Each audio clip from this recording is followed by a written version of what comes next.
I'm Jess McIntosh. I'm the Vice President of Communications here at Emily's List, which means that I get to spend my days talking about the incredible work that our women do, like Tammy and Debbie, and also the totally insane things their Republican counterparts get up to. I literally have the best job in Washington.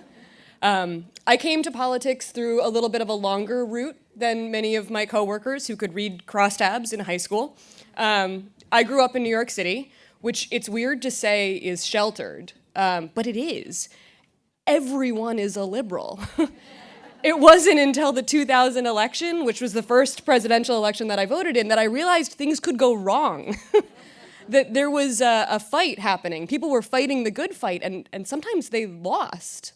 I was raised by a single mother who did such a good job of hiding how hard she worked to give me the life that I had, that I didn't realize until I was closer to an adult how critical the social safety net that we enjoyed that allowed her to live her life and me to live mine was.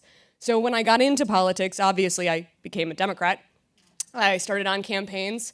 I got the opportunity to work for some amazing feminists who happened to be men, which I don't hold against them. I was honored to be part of the team that helped elect our first Muslim congressman, progressive champion Keith Ellison. I was honored to be, he's amazing. I was honored to be a part of the team that helped elect Senator Al Franken, who you'll hear from later tonight, and who is, I'm happy to say, just the kindest, smartest human being I have ever known.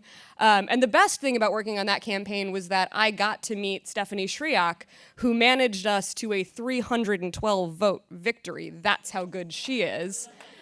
She's just a dream manager. It's a no ego, no drama, completely impressive results. I would have followed her to an organization in whose mission I did not believe. But luckily, she went to Emily's List.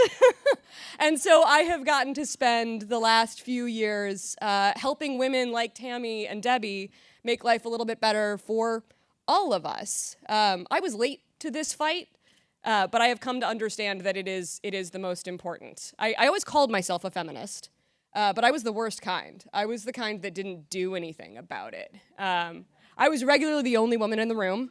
And it took me many years to realize that that had nothing to do with my talent and everything to do with how screwed up the room was. And I've spent the last 4 years, hopefully, making up for lost time. I've been a part of electing Tammy Baldwin and Mazie Hirono and Muriel Bowser and Elizabeth Warren and defeating Todd Akin and Scott Brown twice.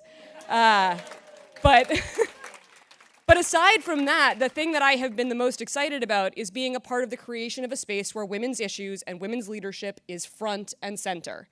And we are back to the point where we are arguing over who gets to call themselves a feminist. I love that fight. Let's have it in front of the kids.